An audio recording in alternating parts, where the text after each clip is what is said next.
Hey YouTube, welcome into another video today. Today we're going to be doing ranking every Jedi from worst to best. We did the strongest Siths recently, and I'm going to do strongest Jedi now.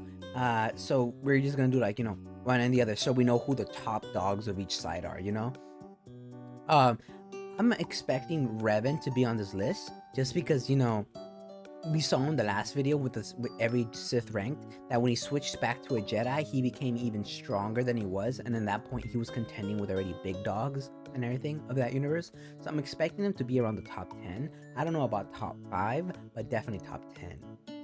Besides that, let's get right into it, Let's get right into YouTube. And let me just plug myself in. I do these recordings live, and you want to, you want to check it out, come to Twitch where I stream Mondays, Wednesdays, and Saturdays. Monday and Wednesdays being at 7 a.m. PST, and Saturdays being around 12 p.m. PST. Besides that self-plug insert, let's get right into the video.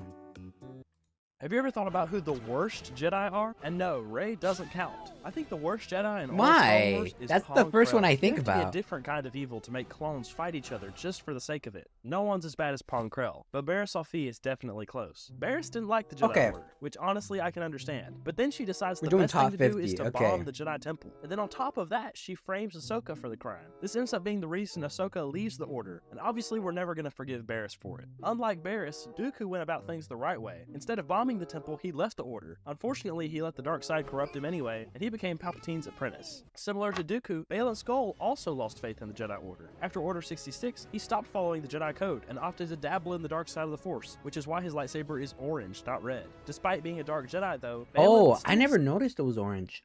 I thought it was red. There could be orange lightsabers? I didn't know that. Seemingly has good motives sometimes, as he seeks to bring balance to the Force. He just goes about it in all the wrong ways. Speaking of Dark Jedi, I have to mention Quinlan Vos. Vos is definitely the most erratic and interesting Jedi, to say the least. He has an eccentric personality, which we see put into action with his unorthodox methods, unlike that of any other Jedi. At some point in the Clone Wars, he fell to the dark side and actually tried to become Dooku's apprentice. Somehow, through a random series of events that aren't shown in the Clone Wars show, he actually comes back to the Jedi Council and keeps fighting until Order 66. We don't know what happens to him after that, but it is thought that he survived. But Coleman Trevor didn't even come close to surviving Order 66. In his don't tell me this is the guy that Jango Fett takes him out in 2 shots. Another Jedi that got killed way too easily was Kit Fisto's former Padawan, Darvev. In a duel with Grievous, and Darvev gave Grievous an opening to shoot him in the chest with one of his extra arms. It's a stupid way to go, but honestly, I'm cool with it. I love seeing Grievous in action. Jedi Master Stas Ali manages to die it's the girl that gets shot in the speeder. Way, though. She dies in Order 66 while riding her bark speeder, unaware of the clone's betrayal. I mean, come on. She doesn't even move when both of her wingmen drop back. There is not a thought in those eyes. She has absolutely this is no just clue what's trashing going on them. Jedi Master Halsey definitely died a much better death than Stas Ali, but he was pretty dumb as well. When Savage attacks the Jedi Temple on Deveron, Master Halsey bravely goes out to fight Savage, but in about 3 seconds, Savage knocks away Halsey's lightsaber with his staff. No lightsaber needed. Now this is the part where any smart person would have ran away and maybe gotten their lightsaber back. Or maybe, especially in this case, push him away and pull the lightsaber back. But no, Halsey thinks he can go body for body with Savage in hand-to-hand combat, so of course Savage wins.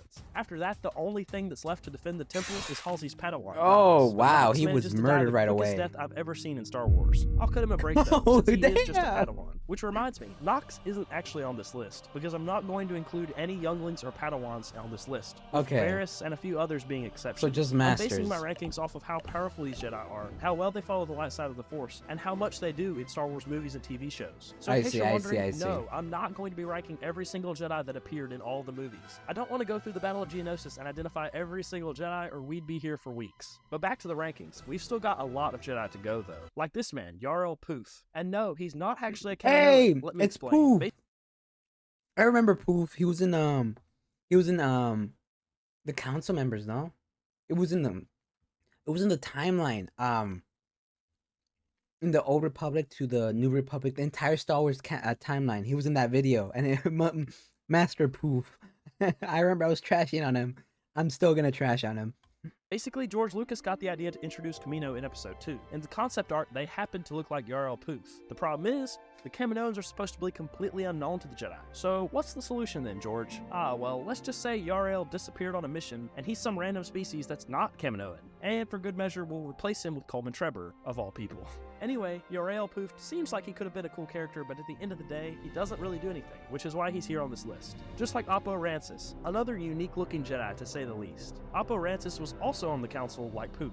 He just gets to sit there way longer than Poof, all the way through Revenge of the Sith until Order 66. We don't know what happened to him, so I wouldn't be surprised if we actually get something from him in the future. Jedi Master Tiplar had the unfortunate luck of having Order 66 executed early on her of all people. Yes, with she's vibes. the Jedi Tup kills in the Clone Wars. Aside from this moment, Tiplar doesn't really do anything, but clearly she was pretty powerful, as she was a high-ranking Jedi general. I don't remember. I'm not gonna lie. All right, don't come at me, These guys YouTube have chat. really cool all right, armor, by the and way. Her comment. sister Tipley lives on after Ringo Vinda, but she is killed by Dooku while fighting Darth Maul's Shadow Collective shortly before Maul took Mandalore. Jedi Master Bola Rapal was also killed on Dooku's orders, but by Cad Bane. He was captured by Bane while trying to protect a holocron. Not a good look for a Jedi, but at least he died heroically by not giving up the holocron's information. Yet another Jedi who was killed by Dooku is Master Yaddle. She's the female counterpart to the Yoda. She sat on the Jedi Council until she fought Dooku in a duel, the where Dooku other Yoda. completely destroyed her. Yaddle, I'm starting to see a trend here. If you cross Dooku, good luck with that, my friend. Tera Sinub was also on the Jedi Council with Yaddle, for a time. Surprisingly, he decided to step down from his position and trained younglings instead. He gets his big moment in the Clone Wars show, when he randomly decides to go along and help Ahsoka find her lightsaber. A massive chase through Coruscant ensues, and Tera Sinub duels and defeats the thief. If it weren't for him, Ahsoka would have been in big trouble. Sadly, at some point along the way after Order 66, Tera Sinub was killed. In Kenobi Episode 4, Obi-Wan finds a bunch of Jedi bodies that had been petrified and were on display. Tera Sinub was among them. Jedi Master Kelleran Beck also worked with Jedi younglings. Ironically, he was introduced in a Star Wars kids show called the Jedi Temple Challenge, so he's the only Jedi that can say he hosted a TV game show.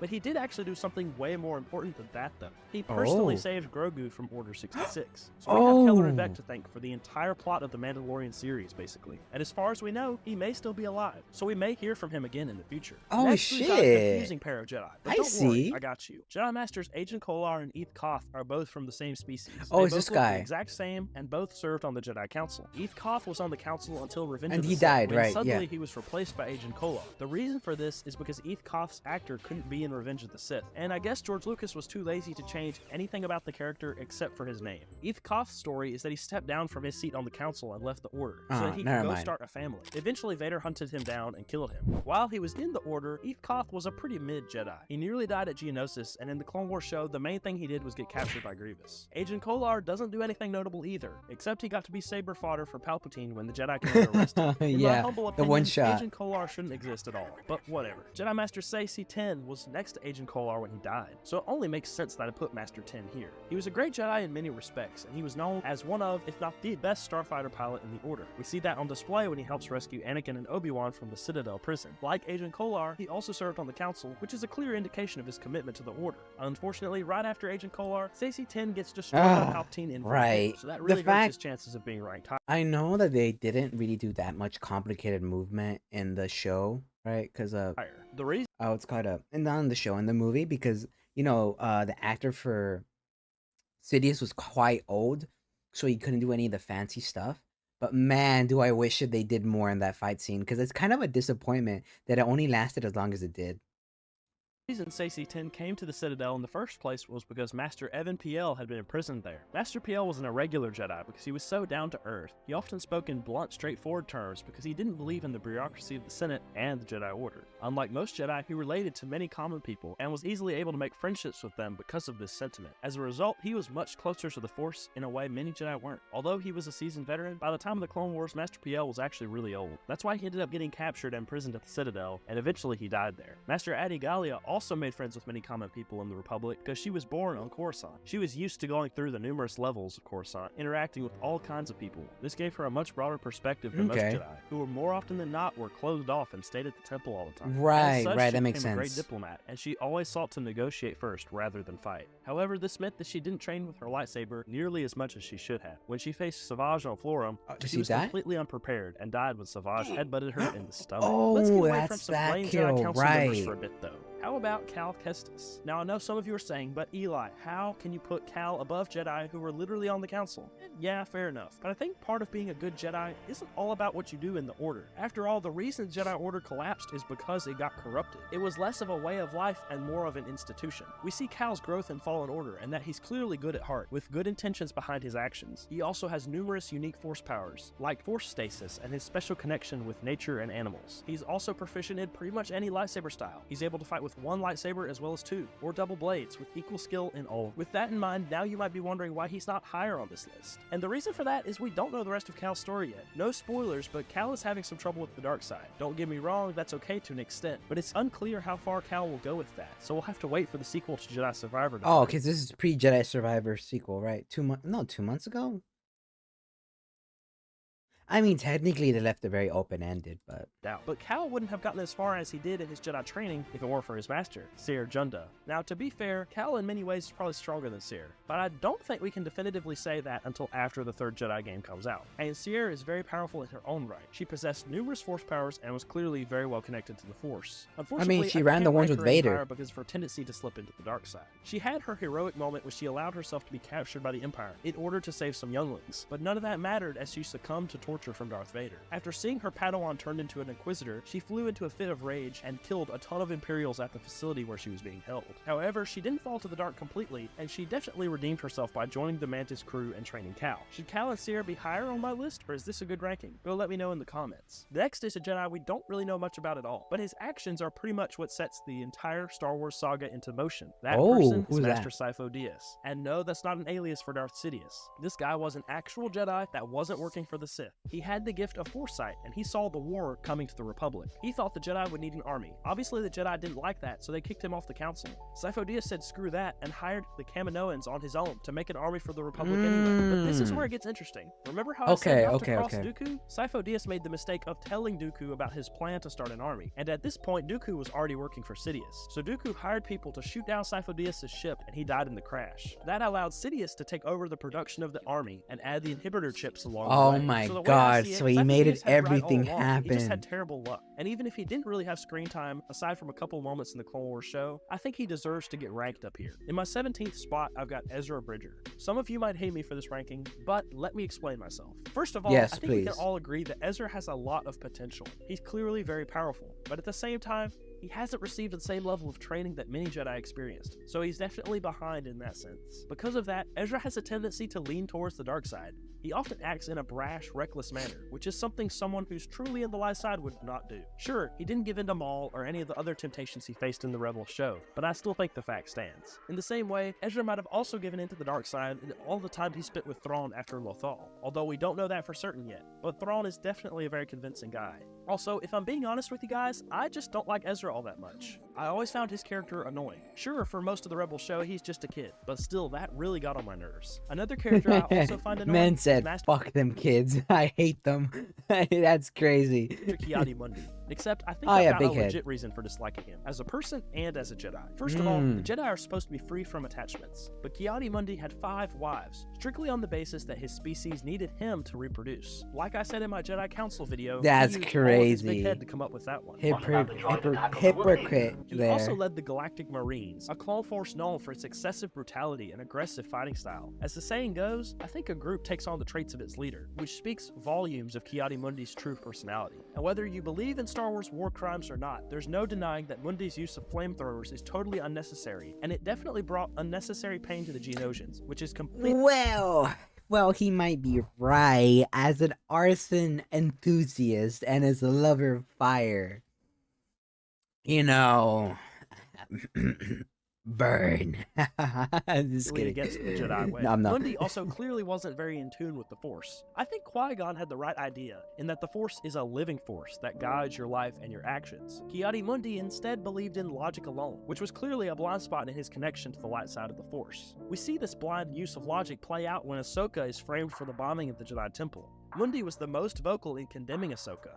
His reason? Pure logic. Ahsoka was with the bomber at the time of her death, so that sealed it for Mundi. He had no intention of giving Ahsoka any benefit of the doubt or to try to look at the situation from another angle, like Obi-Wan, Plo Koon, or Anakin did. All of this culminates to my main point. Ki-Adi-Mundi isn't that good of a Jedi because he's not a true follower of the light side of the Force, and within the Jedi Order institution itself, he doesn't even follow the Jedi Code very well at all. Next up, I've got Jedi Master Luminara True. She has a ton of bad luck in her appearances in the Clone Wars show. She has to duel Ventress with one eye, she gets captured by Geonosis and zombies, and her Padawan Barriss turns to the dark side. So with that in mind, I know you want to know why she's so high on this list. I think in many ways, Luminara is a female version of Obi-Wan, who I consider to be the model of what a true Jedi is. Just like Obi-Wan, Luminara is reserved, patient, and extremely disciplined. She had complete control of her emotions, and she didn't hold any unnecessary attachments. She wasn't afraid of death, as she understood that when the time came, it would be the will of the Force. Even after being disarmed by Ventress, or facing the prospect of being controlled by zombie worms, she wasn't afraid. She kept a cool head and always tried to look out for others above herself. She wasn't as proficient as some Jedi in lightsaber combat, as she preferred peaceful negotiations over a fight. Ultimately, Luminar's lack of fighting ability caught up to her, as she was captured and executed by Inquisitors after Order 66. While fighting should never be a Jedi's first option, she lived pretty long though. Duelist is absolutely necessary to carrying out Jedi duties, so I can't rank Luminara any higher for that reason. Luminara was also very modest, opting to wear simple black robes that covered everything except for her face. So Ayla Secura's outfit comes in sharp contrast to Luminara. George Lucas hey yo, wait a minute. Was a role model for Ahsoka. Ways. Ayla was a great fighter. She baddie though. She a baddie. I'm not gonna lie. Across numerous battlefields like Geonosis. She could use the Force on me any day. Secura believed in a balance between the discipline of Luminara and the recklessness of Anakin. She jokingly told Admiral Yularen that only the good Jedi are reckless. In contrast to that side of her, she also displays great discipline in her relationships. Her master Quinlan Vos was often a bad influence, as he would later fall to the dark side. When Ayla realized this, she distanced herself from him. Surprisingly, Ayla noticed this with Ahsoka's relationship with Anakin. Ayla told Ahsoka that she should learn to let go of her relationship with Anakin for the greater good. Turns out Ayla was right, and unlike most Jedi, Ayla was extremely compassionate and sympathetic to her clone subordinates. She had a close relationship with Commander Bly and her other officers. Oh her death no! Order 66, that much more emotional to watch. Oh my this god! Yeah, Order 66, but that's she was so sad. sad. That Sidious sent Darth Vader and the Grand Inquisitor himself to hunt her down. You probably never even think about this Jedi, because her role in the Jedi Order seems unimportant. It's the Chief Librarian Jocasta Nu. By the time we see her initially in the Phantom Menace and then the Clone Wars show, Jocasta Nu is very, very old. Her force powers have diminished, and she's not the best in lightsaber combat, but she still has much to offer. As head of the Jedi Archives, Jocasta Nu controlled the single biggest vault of information in the galaxy. She knew where the information on anything and everything was located in the archives, and she knew many things by her own memory and intuition. Sidious himself even noted that she held more knowledge than anyone else in the galaxy. She personally taught extremely wise individuals like Qui-Gon Jinn and Count Dooku everything they knew. As such, she had a close relationship with Qui-Gon, and shared many of his views on the Force. Look at her go though, that old lady got a spring in her step. Somehow, despite her old age, and the fact that she was centrally located in the Jedi Temple, Jocasta Nu escaped Order 66, and managed to take a bunch of holocrons with her. Unfortunately, the Empire found her eventually, but she was still able to put up a short fight against Vader. Interestingly enough, the Empire wasn't going to kill her, but it turns out that she knew Vader was Anakin Skywalker. She told this to Vader and a bunch of his troopers, so naturally Vader killed her and all of her men that heard it, to protect his identity. Still though, Jocasta Nu showed a lot of courage and bravery in facing Vader alone like that, but Jedi Master Ima-Gun Di may have even topped her bravery. While he only appears in one Clone Wars episode, what little we see of Master D is downright awesome, and he clearly exemplifies many of the best traits a Jedi should have. We can tell in his heroics at Ryloth that he was not only a great leader, but an intelligent and compassionate one as well. He is well respected and loved by the clones under his command,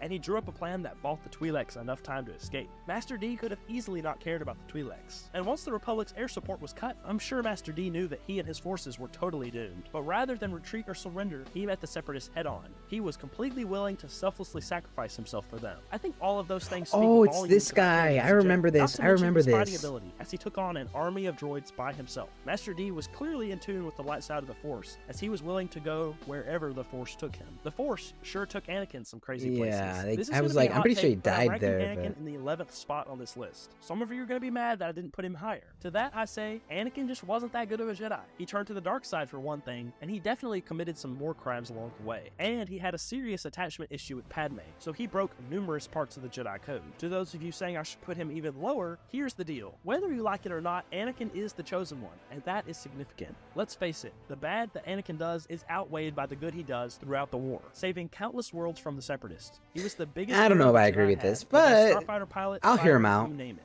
And at the end of the day, he redeemed himself by killing Palpatine and bringing balance to the Force. I focused on the Force aspect of being Jedi a lot earlier in this video, and I think it counts for a lot. Anyway, flame me in the comments if you want, but I think 11th is a solid place for Anakin, right outside the top 10. Could have been a great one, but a lot held him back. Entering the top 10 now, these are by far the best Jedi of all time. Okay, so we First still have up, I've got Obi-Wan. Master Shock T, the Jedi Master that has died more times than we can count. No, but seriously, the reason why I've got Shock T this far up on the list is because of her vital role in the Clone Wars. Shock T was stationed on Kamino to oversee the training of clone cadets. She made sure that young clones were treated as human beings, not droids being sent out to war. She was able to see unique traits in each and every clone, and she also believed in giving the clones second chances, I see. contrary to the harsh system the bounty hunter trainers had in place. Because of that, she's a big reason why Domino Squad, which included future ARC Troopers 5s and Echo, were able to complete their training. In Domino Squad's training, we see Shock T's wisdom and patience when dealing with the young clones. She also opposed the Kaminoans' ruthless methods of dealing with clones. When the Kaminoans wanted to terminate 5s,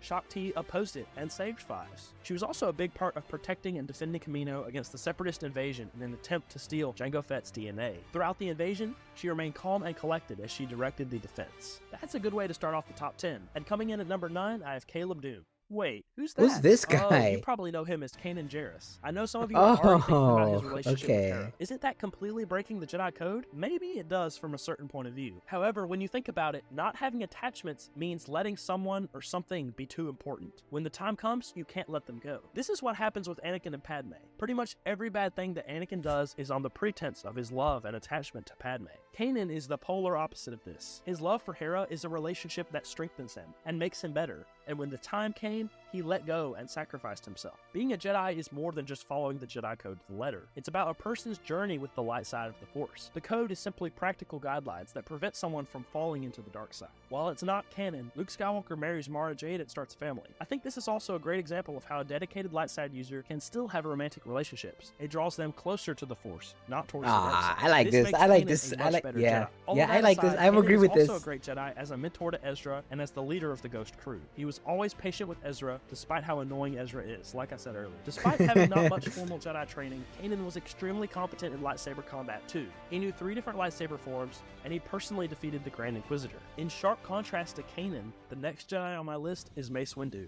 Man, Samuel L. Jackson with the purple lightsaber just never gets old. No, it There's doesn't. So many great I love things him. I could say about Mace. So let me tell you why he's not ranked any higher on this list. Please Being do. a Jedi is more than just following the Jedi code to the letter. Unfortunately for Mace, this is often how he saw being a Jedi. To his credit, Mace is extremely disciplined and does things by the book, but in trying to do everything correctly, Mace lost his compassion and connection to the light side. Just like Ki-Adi-Mundi, who focused on logic, Mace didn't allow the light side to guide his path. The Clone Wars only served to highlight these negative traits in Mace. His only focus was on winning the war. Mace wasn't really worried about the potential cost to the Republic or the Separatists. It was all about defeating the bad guys, which is not the Jedi way at all. And most importantly, his obsession with the rules destroyed his relationship with Anakin. Mace only saw Anakin as an annoyance, maybe even a threat, instead of another human and a Jedi in need of mentorship. Mace is one of the main factors that helps Anakin turn to the dark side.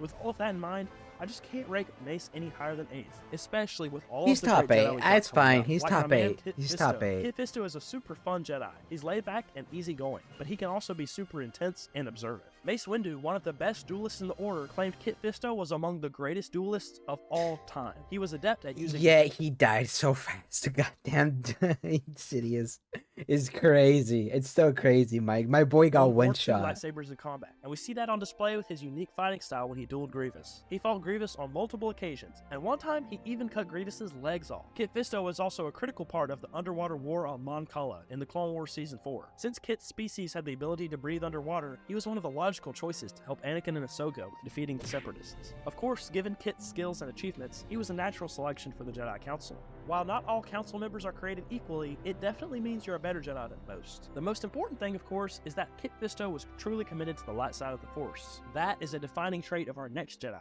Ahsoka Tano. She's easily one of the most skilled fighters in the Order. I don't know. I feel like Ahsoka should have been lower on the list. Toe-to-toe with the likes of Maul, Ventress, and more. She's also extremely compassionate and caring for others, particularly those in need. Whether it was innocents caught in the war, her clone subordinates, or people enslaved by the Zygerians, Ahsoka cared for everyone. Throughout her life, she demonstrates selfless giving of herself, time and time again. And yes, she left the Order, but for good reason. She saw how the Order had become corrupted by Jedi like Ki-Adi-Mundi. She realized that the only way to pursue her future in the light side of the Force was to leave completely. To stay would be detrimental to her. In this, she displays her commitment to being a Jedi. She's one of the few people that truly embodies what it means to be a Jedi. Qui-Gon Jinn did the same, but to a lesser extent. He rejected Qui-Gon Jinn is up there. I'd say this fits him. Yeah, I agree with this. The Force had a different path for him, and his views clashed with that of the Council. For example, the Jedi had no problem with the Republic turning a blind eye to slavery within its borders or in the galaxy at large. Qui-Gon thought something should be done about this. We see this in his interactions with Anakin and Shmi.